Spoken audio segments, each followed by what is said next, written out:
Hello दोस्तों, last ਲੈਕਚਰਾਂ ਦੇ ਵਿੱਚ ਆਪਾਂ ਯੂਕਲਿਡ ਵੰਡ ਪ੍ਰਮੇय ਦੀ ਗੱਲ ਕੀਤੀ ਸੀ। ਯੂਕਲਿਡ ਵੰਡ ਸੰਖਿਆਵਾਂ ਬਾਰੇ ਗੱਲ ਕੀਤੀ ਸੀ। ਅੰਕ ਗਣਿਤ ਦੀ ਮੂਲਭੂਤ ਪ੍ਰਮੇय ਫੰਡਾਮੈਂਟਲ ਥਿਓਰਮ ਆਫ ਅਰਿਥਮੈਟਿਕ ਦੀ ਗੱਲ ਕੀਤੀ ਸੀ, ਜਿਸ ਨੂੰ ਆਪਾਂ ਅਭਾਜ ਗੁਣਨਖੰਡ ਵਿਧੀ ਦੀ ਗੱਲ ਕਰਦੇ ਹਾਂ। ਤੇ ਨਾਲ ਆਪਾਂ ਕੀ ਕੀਤਾ ਸੀ, ਯੂਕਲਿਡ ਵੰਡ ਪ੍ਰਮੇय ਰਾਹੀਂ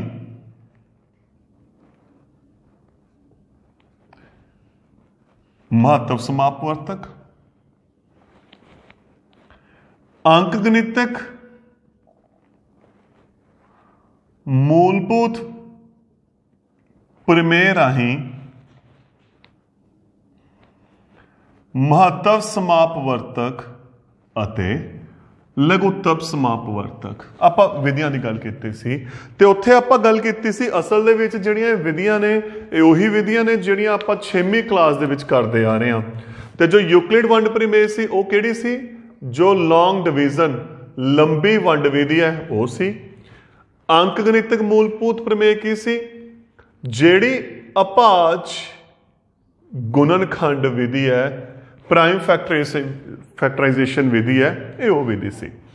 ਅੱਜ ਆਪਾਂ ਥੋੜਾ ਜਿਹਾ ਉਸ ਬਾਰੇ ਡਿਟੇਲ 'ਚ ਗੱਲ ਦੁਬਾਰਾ ਕਰਦੇ ਹਾਂ, ਥੋੜੀ ਜਿਹੀ ਰਿਵੀਜ਼ਨ ਕਰਦੇ ਹਾਂ ਆਪਾਂ ਉਸ ਤੇ। ਤਾਂ ਸਭ ਤੋਂ ਪਹਿਲਾਂ ਆਪਾਂ ਗੱਲ ਕੀਤੀ ਸੀ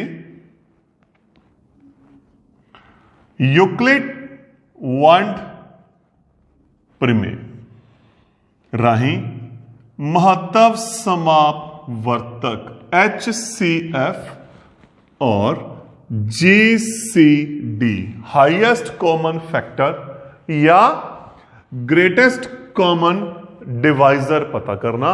आप इस तहत दोबारा रिवीजन ते गल करते हैं। तो पहली उदाहरण 255 ਅਤੇ 867 ਦਾ महत्व समापवर्तक पता करो। जिवें कि आपां गल कीती है ਯੂਕਲਿਡ ਵੰਡ ਪ੍ਰਮੇय ਅਸਲ ਦੇ ਵਿੱਚ ਕਿਹੜੀ ਹੈ, ਜਿਹੜੀ ਲੌਂਗ ਡਿਵੀਜ਼ਨ ਮੈਥਡ ਹੁੰਦਾ ਸੀ, ਲੰਬੀ ਵੰਡ ਵਿਧੀ ਹੁੰਦੀ ਸੀ, ਇਹ ਅਸਲ ਦੇ ਵਿੱਚ ਉਹ ਹੈ, ਇਹੀ ਹੈ ਨਾ। ਤਾਂ ਉਸ ਦੇ ਵਿੱਚ ਕੀ ਹੁੰਦਾ ਸੀ, ਛੋਟੀ ਸੰਖਿਆ ਨਾਲ ਆਪਾਂ ਵੰਡ ਕਰਦੇ ਹੁੰਦੇ ਸੀ, ਉਹ ਆਪਣਾ ਭਾਜਕ ਹੁੰਦਾ ਸੀ।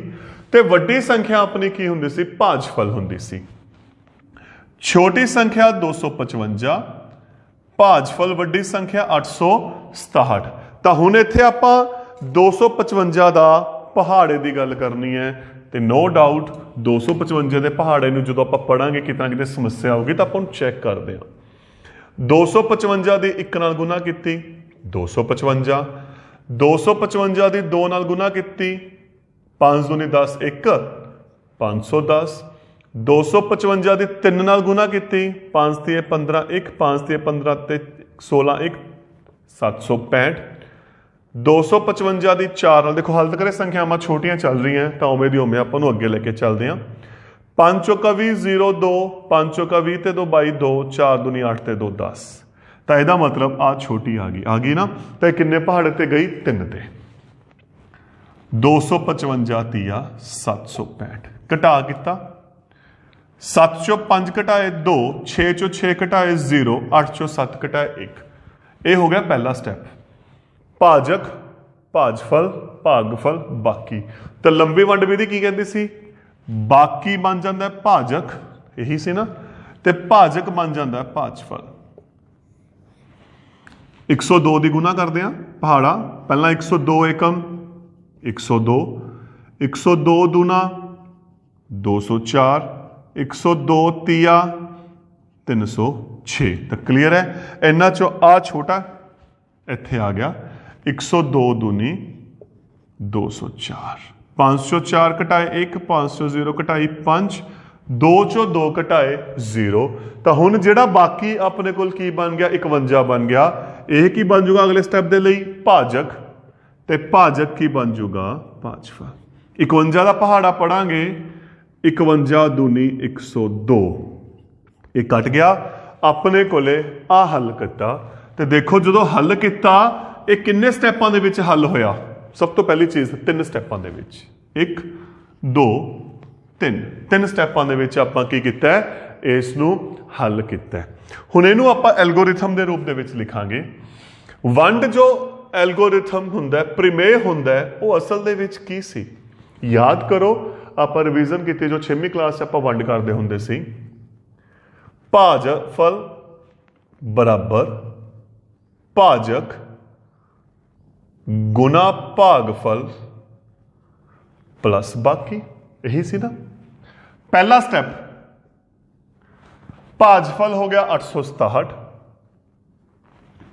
ਭਾਜਕ ਹੋ ਗਿਆ 255, ਭਾਗਫਲ ਹੋ ਗਿਆ 3, ਬਾਕੀ ਹੋ ਗਿਆ 102। ਪਹਿਲਾ ਸਟੈਪ। ਹੁਣ ਆਪਾਂ ਗੱਲ ਕਰਨੀ ਹੈ ਦੂਸਰੇ ਸਟੈਪ ਦੀ। ਭਾਜਫਲ ਹੋ ਗਿਆ 255, ਭਾਜਕ 102, ਭਾਗਫਲ 2, ਬਾਕੀ 51। ਤੀਜੇ ਸਟੈਪ ਦਾ ਹੋ ਗਿਆ, ਆ ਹੋ ਗਿਆ ਭਾਜਫਲ 102, ਭਾਜਕ 51, ਭਾਗਫਲ 2, ਬਾਕੀ ਆ ਗਿਆ 0। ਤੋਂ ਉਦੋਂ ਬਾਅਦ ਜਿਹੜਾ ਅਖੀਰਲਾ ਭਾਜਕ ਹੈ, ਜੋ ਅਖੀਰਲਾ ਭਾਜਕ ਜਦੋਂ ਬਾਕੀ 0 ਆ ਜੇ, ਉਹ ਆਪਣਾ ਕੀ ਹੁੰਦਾ ਹੈ? ਮਹੱਤਵ ਸਮਾਪਵਰਤਕ। ਤਾਂ ਆਪਣੇ ਕੋਲੇ ਜਿਹੜਾ ਆਨਸਰ ਆ ਗਿਆ ਉਹ ਕਿੰਨਾ ਆ ਗਿਆ? 51 ਆ ਗਿਆ। ਜੋ ਮਹੱਤਵ ਸਮਾਪਵਰਤਕ ਹੈ ਉਹਨੂੰ ਆਪਾਂ ਜੋ ਹੱਲ ਕੀਤਾ ਉਹ ਕਿੰਨਾ ਆ ਗਿਆ? 51 ਆ ਗਿਆ। ਇੱਕ ਅੱਧੀ ਉਦਾਹਰਨ ਆਪਾਂ ਹੋਰ ਲੈ ਕੇ ਚੱਲਦੇ ਹਾਂ ਇਸ ਦੇ ਲਈ।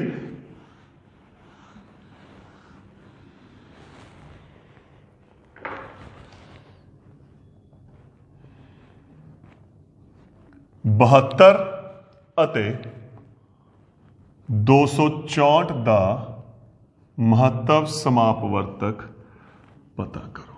ਠੀਕ, ਹੁਣ ਛੋਟੀ ਸੰਖਿਆ ਆ ਗਈ 72, ਭਾਜਕ ਬਣ ਗਈ। ਵੱਡੀ ਸੰਖਿਆ ਆ ਗਈ 264, 264 ਇਹ ਕੀ ਬਣ ਗਈ? ਭਾਜਫਲ ਬਣ ਗਈ।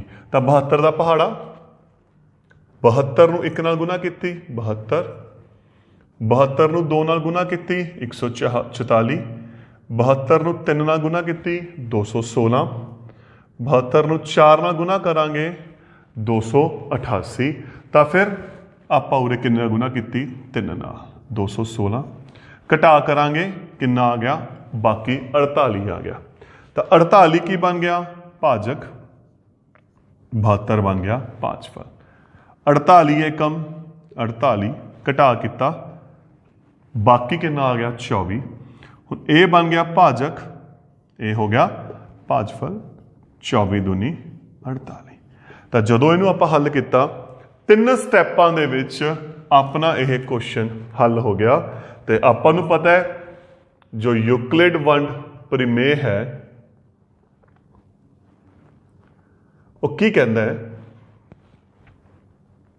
ਭਾਜਫਲ ਬਰਾਬਰ ਭਾਜਕ ਗੁਣਾ ਭਾਗਫਲ ਪਲੱਸ ਬਾਕੀ। ਪਹਿਲਾ ਸਟੈਪ, ਭਾਜਫਲ 264, ਭਾਜਕ 72 ਨਾਲ ਇਹਨੂੰ ਵੰਡਿਆ, ਕਿੰਨੇ ਤੇ ਵੰਡਿਆ? 3 ਤੇ। ਭਾਗਫਲ ਬਾਕੀ ਕਿੰਨਾ ਆ ਗਿਆ? 48। ਦੂਸਰਾ ਸਟੈਪ, ਭਾਜਫਲ 72, ਭਾਜਕ 48, ਭਾਗਫਲ 21, ਬਾਕੀ 24। ਅਗਲਾ ਸਟੈਪ, ਭਾਜਫਲ 48, ਭਾਜਕ 24, ਭਾਗਫਲ 2, ਬਾਕੀ 0। ਤੇ ਜੋ ਅਖੀਰਲਾ ਭਾਜਕ ਹੈ ਉਹ ਆਪਣਾ ਕੀ ਹੁੰਦਾ ਹੈ? ਮਹੱਤਵ ਸਮਾਪਵਰਤਕ। ਤਾਂ ਜੋ ਆਪਣਾ ਆਨਸਰ ਆ ਗਿਆ ਕਿੰਨਾ ਆ ਗਿਆ? 24। ਤਾਂ ਇਹਦਾ ਜੋ ਮਹੱਤਵ ਸਮਾਪਵਰਤਕ ਹੈ ਕੀ ਹੋ ਗਿਆ? 24। ਤਾਂ ਇਹ ਤਾਂ ਸੀ ਯੂਕਲਿਡ ਵੰਡ ਪ੍ਰਮੇय। ਹੁਣ ਆਪਾਂ ਜਿਹੜੀ ਗੱਲ ਕਰਨੀ ਹੈ, ਆਪਾਂ ਅਗਲੀ ਗੱਲ ਕਰਨੀ ਹੈ ਅੰਕ ਗਣਿਤਕ ਮੂਲਭੂਤ ਪ੍ਰਮੇय ਜਾਂ ਅੰਕ ਗਣਿਤ ਦੀ ਮੂਲਭੂਤ ਪ੍ਰਮੇय। ਅੰਕ ਗਣਿਤਕ ਮੂਲਭੂਤ ਪ੍ਰਮੇय, फंडामेंटल थ्योरम ऑफ अरिथमैटिक, जिसनों आपां अपाज गुणनखंड विधि भी कहने आ। ਪ੍ਰਾਈਮ ਫੈਕਟਰਾਈਜ਼ੇਸ਼ਨ ਆਪਾਂ ਇਹ ਵੀ ਬੋਲਦੇ ਹਾਂ ਤੇ ਆਪਾਂ ਹੁਣ ਇਸ ਦੀ ਗੱਲ ਕਰਦੇ ਹਾਂ ਮਹੱਤਵ ਸਮਾਪਵਰਤਕ ਅਤੇ ਲਘੁੱਤਮ ਦੀ। ਅਭਾਜ ਗੁਣਨਖੰਡ ਵਿਧੀ ਜਾਂ ਅੰਕ ਗਣਿਤਕ ਮੂਲ ਪ੍ਰਮੇय ਕੀ ਸੀ? ਕਿਸੇ ਵੀ ਭਾਜ ਸੰਖਿਆ ਨੂੰ ਕੰਪੋਜ਼ਿਟ ਨੰਬਰ ਨੂੰ ਅਭਾਜ ਸੰਖਿਆਵਾਂ ਦੇ ਗੁਣਨਫਲ ਦੇ ਰੂਪ ਵਿੱਚ ਦਰਸਾਉਣਾ। ਇਹ ਆਪਾਂ ਗੱਲ ਕੀਤੀ ਸੀ ਅਭਾਜ ਗੁਣਨਖੰਡ ਦੀ। ਉਦਾਹਰਨ ਮੈਂ ਪਹਿਲਾਂ ਇਸ ਤੋਂ ਥੋੜਾ ਸਟਾਰਟ ਕਰਦਾ। ਅਭਾਜ ਗੁਣਨਖੰਡ ਵਿਧੀ, ਅਭਾਜ ਗੁਣਨਖੰਡੀਕਰਨ ਕਰੋ, ਕਿਉਂਕਿ ਉਸ ਤੋਂ ਪਹਿਲਾਂ ਆਪਾਂ ਥੋੜਾ ਜਿਹਾ ਇਸ ਤੇ ਗੱਲ ਕਰਦੇ ਹਾਂ। ਪ੍ਰਾਈਮ ਫੈਕਟਰਾਈਜ਼, ਕੁਝ ਉਦਾਹਰਨਾਂ ਮੈਂ ਲੈ ਕੇ ਚੱਲ ਰਿਹਾ। 48 147 196, ਮੈਂ 2-3 ਉਦਾਹਰਨਾਂ ਲੈ ਕੇ ਚੱਲ ਰਿਹਾ ਇਸ ਚੀਜ਼ ਨੂੰ ਕਲੀਅਰ ਕਰਨ ਦੇ ਲਈ। 48 ਇੱਥੇ ਆਪਾਂ ਗੱਲ ਕੀਤੀ ਸੀ ਜਾਂ ਤਾਂ ਆਪਾਂ ਇਹਨੂੰ ਫੈਕਟਰ ਟਰੀ ਗੁਣਨਖੰਡ ਦਰਖਤ ਦੇ ਰੂਪ ਵਿੱਚ ਵੀ ਲਿਖ ਸਕਦੇ ਹਾਂ ਜਾਂ ਇਹਨੂੰ ਪੌੜੀਨੁਮਾ ਆਪਾਂ ਇਸ ਅਕੋਰਡਿੰਗ ਵੀ ਲਿਖ ਸਕਦੇ ਹਾਂ, ਤਾਂ ਜਿਵੇਂ ਠੀਕ ਲੱਗਦਾ ਹੈ। 2 ਦੇ ਪਹਾੜੇ ਤੇ ਗਿਆ, 2 ਦੂਣੀ 4, 4 ਦੂਣੀ 8, ਫਿਰ 2 ਤੇ ਗਿਆ, 2 ਏਕਮ 2, 2 ਦੂਣੀ 12, ਫਿਰ 2 ਤੇ ਗਿਆ, 2 ਛਿਕਾ 12, ਫਿਰ 2 ਤੇ ਗਿਆ, 2 ਤੀਆ 6, ਹੁਣ ਇਹ 3 ਦੇ ਪਹਾੜ ਤੇ ਗਿਆ, 3 ਏਕਮ 3। ਤਾਂ ਆਪਾਂ ਦੇਖਿਆ 48 ਨੂੰ ਹੱਲ ਕਰਕੇ ਕੀ ਆ ਗਿਆ ਆਪਣੇ ਕੋਲੇ 2 ਗੁਣਾ 2 ਗੁਣਾ 2 ਗੁਣਾ 2 ਗੁਣਾ 3। ਤਾਂ ਜਦੋਂ ਦੇਖਿਆ, ਕਿਉਂਕਿ ਆਪਣੀ ਕੋਸ਼ਿਸ਼ ਆਪਾਂ ਘਾਤ ਰੂਪ 'ਚ ਲਿਖਾਂਗੇ, ਉਰੇ 2 ਕਿੰਨੇ ਵਾਰ ਆ ਗਿਆ? 4 ਵਾਰ। 2 ਦੀ ਘਾਤ 4। 3 ਕਿੰਨੇ ਵਾਰ ਆ ਗਿਆ? 1 ਵਾਰ। 3 ਦੀ ਘਾਤ 1।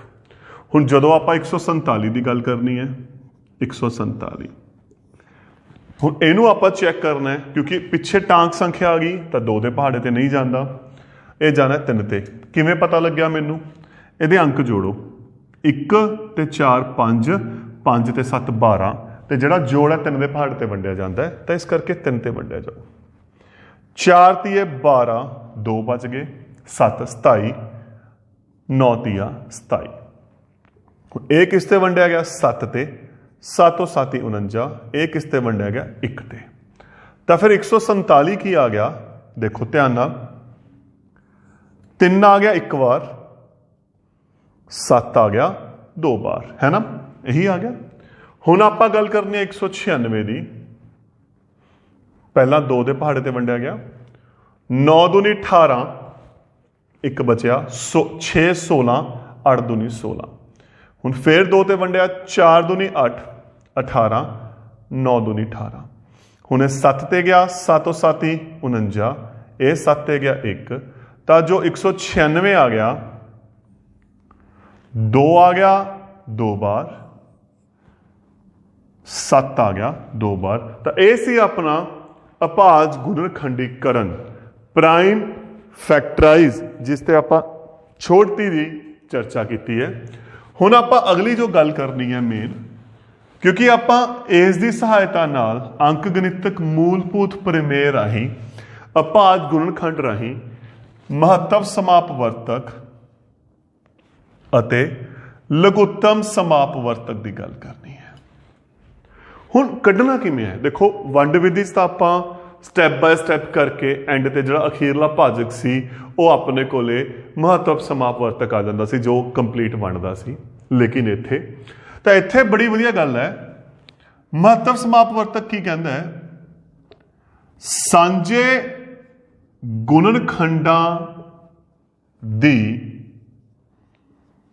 ਛੋਟੀ ਘਾਤ, ਸਾਂਝੇ ਗੁਣਨਖੰਡਾਂ ਦੀ ਛੋਟੀ ਘਾਤ। ਤੇ ਲਘੁੱਤਮ ਕੀ ਕਹਿੰਦਾ ਹੈ?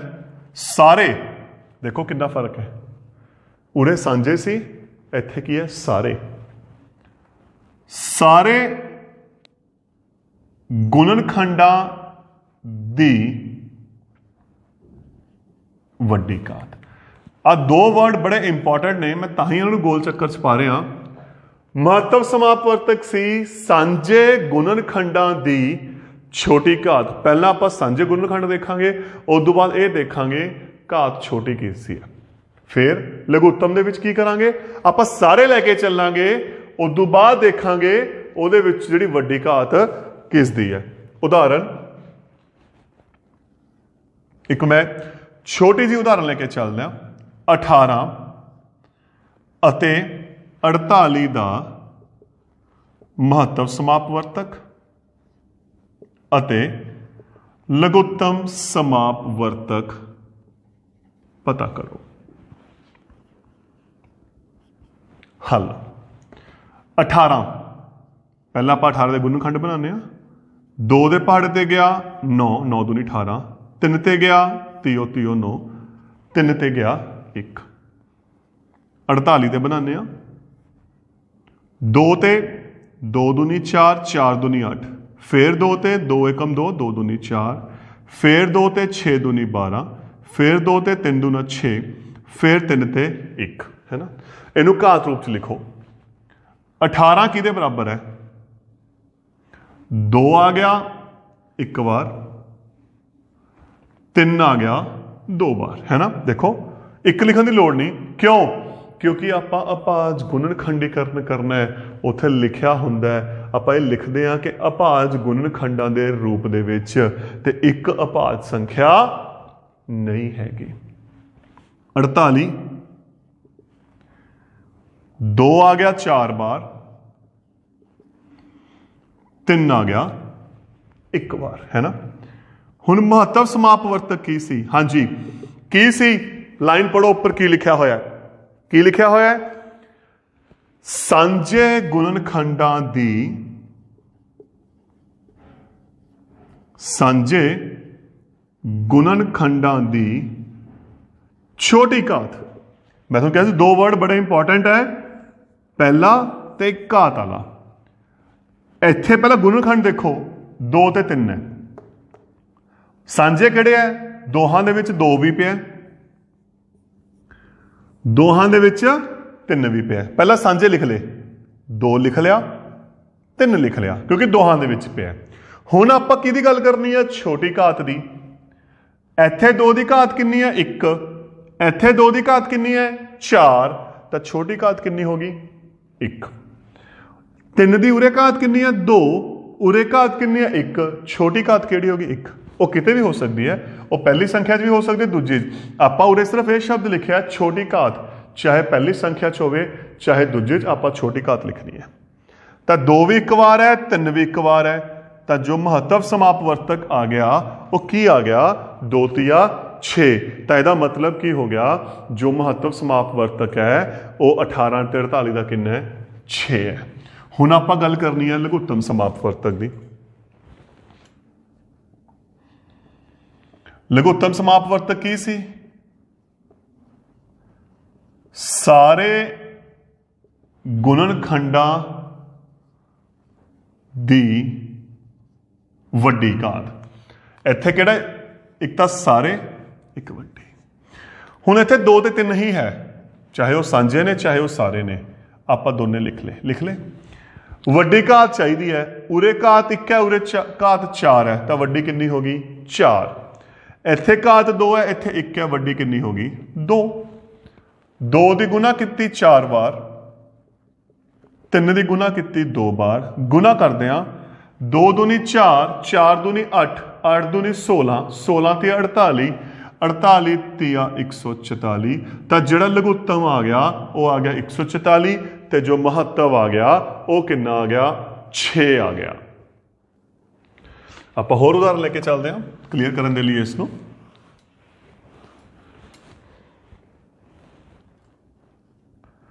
75 ਅਤੇ 140 ਦਾ महत्व समापवर्तक ਅਤੇ लघुत्तम समापवर्तक पता करो।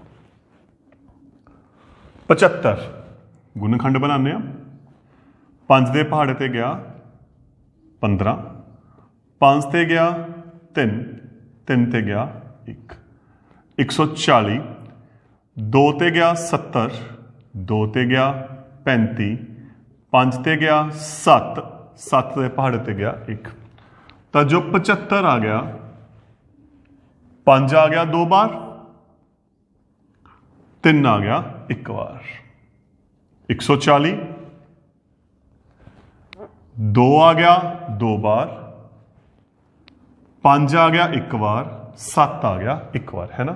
हुण आपां जो गल करनी है महत्तव समापवर्तक ते लघुत्तम दी, तां महत्तव समापवर्तक की सी? सांझे गुणनखंडां दी छोटी घात, है ना। सांझा केड़ा देखो 5, सिर्फ 5, है ना। छोटी घात केड़ी है? इत्थे 2 है, इत्थे 1 है, 1, होर कुछ भी नहीं हैगा, यही सी ना। ते लघुत्तम समापवर्तक की लिखिया सी? सारे गुणनखंडां दी वड्डी घात। सारे गुणनखंड किहड़े ने? सारे इकट्ठे कर लो। 1 5 है, 1 3 है, 1 2 है, 1 7 है, 1 5 है, 3 है, 2 है, 7 है, सारे इत्थे की सी? सांझे। घात वड्डी, 5 दी वड्डी घात चल रही है 2, 3 दी 1, 2 दी 2, 7 दी 1, 5 2 बार, 3 1 बार, 2 2 बार, 7 1 बार आपां गुना करते हैं। 5 5 25, 25 तिया 75, 75 दूनी 150, 150 दूनी 300, 300 दू 7 नाल गुना करांगे कितना आ गया? 2100। तां जो लघुत्तम समापवर्तक आ गया 2100 ते महत्तव समापवर्तक की आ गया 5। तां ये देखो ये सी अपने कोले संख्या, 2 संख्यावां दे नाल संबंधित। हुण मैं 3 दी गल कर रहा, अगर 3 संख्यावां आ गई हो सकता गड़बड़ हो जाए, है ना। उदाहरण 12 15 अते 45 दा महत्तव समापवर्तक अते लघुत्तम समापवर्तक पता करो। हल हुण इत्थे अपने कोले 3 संख्यावां दित्तियां होईयां। 12 दे गुणनखंड बनाए, 2 दे पहाड़े ते गया 6 दूनी 12, 2 तिया 6, 3 ते 1। 15 दे बनाए, 3 5 15, 5 एकम 5, 45, 3 दी 15 नाल, 3 दी 5 नाल, 5 दी 1 नाल, तां 12 आ गया, 2 2 बार आ गया, 3 1 बार आ गया। 15 दे विच 3 1 बार आ गया, 5 1 बार आ गया। 45 दे विच 3 2 बार आ गया, 5 1 बार आ गया। ठीक हो गया। हुण आपां जो गल करनी है महत्तव समापवर्तक सांझे गुणनखंडां दी छोटी घात। सांझे क्योंकि उहदे 3 संख्यावां ने, तां आपां तिन्नां च देखांगे किहड़ा गुणनखंड सांझा है। हाँ जी, किहड़ा सांझा है? 3 पिया तिन्नां च, 5 सिर्फ इन्हां दोहां च इत्थे नहीं हैगा, तां कल्ला 3 है। ते 3 दी छोटी घात किहड़ी है? 1 1 2 1, तां 3 आ गया 1 वारी। ते लघुत्तम समापवर्तक की सी अपने कोले? सारे गुणनखंडां दी वड्डी घात। सारे 1 2 है, 1 3 है, 1 5 है ना, यही है ना। इन्हां दी वड्डी घात, 2 दी वड्डी घात कितनी है? 2, 3 दी वड्डी घात कितनी है? 2, 5 दी वड्डी घात कितनी है? 1, 2 2 बार, 3 2 बार, 5 1 बार, 2 दूनी 4, 4 तिये 12, 12 तिये 36, 36 5 180। तो दोस्तों ये हो गया 3 संख्यावां दे नाल संबंधित महत्तव समापवर्तक अते लघुत्तम समापवर्तक। एक इंपॉर्टेंट एस्पैक्ट ते आपां छोटी जी गल करते हैं। एक छोटी जी गल मैं होर कर रहा, 15 अते 32 दा महत्तव समापवर्तक पता करो। ਕੱਲੇ ਮਹੱਤਵ ਤੇ ਗੱਲ ਕਰ ਰਿਹਾ ਮੈਂ ਇੱਥੇ। ਹੁਣ 15 ਦੇ ਗੁਣਨਖੰਡ ਬਣਾਏ, 5 ਤੀਏ 15, 3 ਇੱਕ ਵਾਰ, 5 ਇੱਕ ਵਾਰ। 32 ਦੇ ਬਣਾਏ, ਚੈੱਕ ਕਰਕੇ ਦੇਖਾਂਗੇ 2 ਕਿੰਨਾ ਆ ਜਾਊਗਾ, 5 ਵਾਰ ਆ ਜਾਊਗਾ। ਆਰਾਮ ਨਾਲ ਬਣਾ ਸਕਦੇ ਹਾਂ। ਤੇ ਆਪਾਂ ਜੋ ਗੱਲ ਕੀਤੀ ਸੀ ਮਹੱਤਵ ਸਮਾਪਵਰਤਕ ਦੀ, ਕੀ ਕੀਤੀ ਸੀ? ਸਾਂਝੇ ਗੁਣਨਖੰਡਾਂ ਦੀ ਛੋਟੀ ਘਾਤ, ਇਹੀ ਕੀਤੀ ਸੀ ਨਾ। ਹੁਣ ਸਭ ਤੋਂ ਇੰਪੋਰਟੈਂਟ ਚੀਜ਼ ਦੇਖੋ, ਇੱਥੇ ਸਾਂਝਾ ਗੁਣਨਖੰਡ ਕਿਹੜਾ ਹੈ? ਸਭ ਤੋਂ ਇੰਪੋਰਟੈਂਟ ਚੀਜ਼ ਦੇਖੋ, ਉਰੇ ਆਪਣੇ ਕੋਲੇ 3 ਤੇ 5 ਹੈ, ਉਰੇ 2 ਹੈ, ਤਾਂ ਇਹਦਾ ਮਤਲਬ ਸਾਂਝਾ ਗੁਣਨਖੰਡ ਨਹੀਂ ਹੈਗਾ। ਤਾਂ ਫਿਰ ਇੱਥੇ ਕਿੰਨਾ ਆਂਸਰ ਆ ਗਿਆ? 0 ਨਹੀਂ। ਜਦੋਂ ਸਾਂਝਾ ਗੁਣਨਖੰਡ ਨਾ ਹੋਵੇ ਤਾਂ ਇੱਕ ਆਪਣੇ ਕੋਲ ਪਿਆ ਹੈ, ਯਾਦ ਨਾ ਆਪਾਂ ਨੀਚੇ 1 ਲਿਖਦੇ ਹੁੰਦੇ ਸੀ, ਆ ਦੇਖੋ, ਕਿਉਂਕਿ ਆਪਾਂ ਅਭਾਜ ਗੁਣਨਖੰਡ ਦੇ ਰੂਪ ਚ ਲਿਖ ਰਹੇ ਹਾਂ ਦੋਸਤੋ। ਤਾਂ ਇਸ ਕਰਕੇ ਕੀ ਹੈ, ਆਪਾਂ ਉਰੇ ਇੱਕ ਨੂੰ ਨਹੀਂ ਲਿਖਦੇ ਜਿਵੇਂ ਮੈਂ ਪਹਿਲਾਂ ਗੱਲ ਕੀਤੀ ਸੀ, ਲੇਕਿਨ ਅਸਲ ਦੇ ਵਿੱਚ ਇੱਕ ਦੀ ਗੁਣਾ ਤਾਂ ਇੱਥੇ ਹੈਗੀ ਹੈ ਨਾ।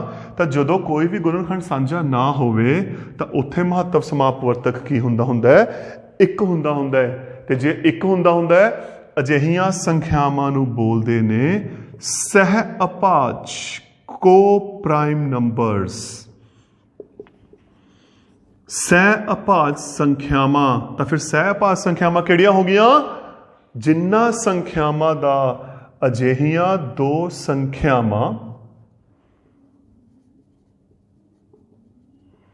ਜਿਨ੍ਹਾਂ ਦਾ ਮਹੱਤਵ ਸਮਾਪਵਰਤਕ 1 ਹੋਵੇ, ਜਾਂ ਜਿਨ੍ਹਾਂ ਦੇ ਵਿੱਚ ਕੋਈ ਵੀ ਸਾਂਝਾ ਗੁਣਨਖੰਡ ਨਾ ਹੋਵੇ, ਉਹ ਹੁੰਦਾ ਹੈ ਸਹਿ ਅਭਾਜ ਸੰਖਿਆਵਾਂ।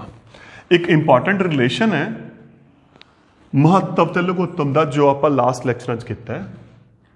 ਮਹੱਤਵ ਸਮਾਪਵਰਤਕ ਗੁਣਾ ਲਘੁੱਤਮ ਸਮਾਪਵਰਤਕ ਬਰਾਬਰ 2 ਸੰਖਿਆਵਾਂ ਦੀ ਗੁਣਾ। ਜਿਹੜਾ ਇਹ ਰਿਲੇਸ਼ਨ ਹੈ ਨਾ, ਇਹ ਸਿਰਫ ਤੇ ਸਿਰਫ 2 ਸੰਖਿਆਵਾਂ ਦੇ ਨਾਲ ਹੀ ਹੈ, 3 ਸੰਖਿਆਵਾਂ ਦੇ ਨਾਲ ਇਹ ਰਿਲੇਸ਼ਨ ਨਹੀਂ ਹੈਗਾ। ਤਾਂ ਹੀ ਮੈਂ 2 ਨੂੰ ਅੰਡਰਲਾਈਨ ਕੀਤਾ ਹੈ। ਤੁਸੀਂ ਇੱਕ ਉਦਾਹਰਨ ਲੈ ਕੇ ਦੇਖਦੇ ਹਾਂ, 12 ਅਤੇ 18, ਕਿਉਂਕਿ ਮੈਂ ਜ਼ਿਆਦਾ ਵੱਡੀ ਉਦਾਹਰਨ ਨਹੀਂ ਲੈ ਰਿਹਾ, ਦਾ ਮਹੱਤਵ ਸਮਾਪਵਰਤਕ ਅਤੇ ਲਘੁੱਤਮ ਸਮਾਪਵਰਤਕ ਪਤਾ ਕਰਨਾ ਹੈ। ਹੁਣ ਜੋ 12 ਹੈ, 2 ਗੁਣਾ 2 ਗੁਣਾ 3, ਤੇ ਜੋ 18 ਹੈ, 2 ਗੁਣਾ 3 ਗੁਣਾ 3 ਹੈ ਨਾ। ਤੇ ਮਹੱਤਵ ਸਮਾਪਵਰਤਕ ਕੀ ਸੀ? ਜਿਹੜੇ ਸਾਂਝੇ ਗੁਣਨਖੰਡ ਹੈ 2 ਤੇ 3, ਉਹਨਾਂ ਦੀ ਛੋਟੀ ਘਾਤ 1 ਆ ਗਿਆ, 2 ਤੀਆ 6। ਤੇ ਲਘੁੱਤਮ ਕੀ ਸੀ? ਸਾਰੇ ਗੁਣਨਖੰਡ ਉਰੇ 2 ਤੇ 3 ਹੀ ਹੈ, ਉਹਦੀ ਵੱਡੀ ਘਾਤ, ਉਹ ਆਪਣੇ ਕੋਲੇ 2 2 ਹੈ। 2 ਦੂਣੀ 4, ਤੀਓ 9, 36 ਹੈ ਨਾ। ਤੇ ਹੁਣ ਦੇਖੋ, ਮਹੱਤਵ ਗੁਣਾ ਲਘੁੱਤਮ 6 ਗੁਣਾ 36 216 ਕਿਹਦੇ ਬਰਾਬਰ ਹੋਣਾ ਚਾਹੀਦਾ ਹੈ? 2 ਸੰਖਿਆਵਾਂ ਦੀ ਗੁਣਾ, 12 ਗੁਣਾ 18 216। ਤੇ ਇਹ ਜਿਹੜਾ ਰਿਜ਼ਲਟ ਹੈ ਨਾ, ਇਹ ਸਿਰਫ ਤੇ ਸਿਰਫ 2 ਸੰਖਿਆਵਾਂ ਲਈ ਵੈਲਿਡ ਹੈ, 3 ਲਈ ਵੈਲਿਡ ਨਹੀਂ ਹੈਗਾ। ਤੁਸੀਂ ਚੈੱਕ ਕਰਕੇ ਦੇਖ ਸਕਦੇ ਹੋ। ਤਾਂ ਇਹ ਹੋ ਗਿਆ ਟੌਪਿਕ ਆਪਣਾ ਮਹੱਤਵ ਤੇ ਲਘੁੱਤਮ ਦਾ ਯੂਕਲਿਡ ਰਾਹੀਂ ਅਤੇ ਅਭਾਜ ਗੁਣਨਖੰਡ ਵਿਧੀ ਰਾਹੀਂ। Thank you.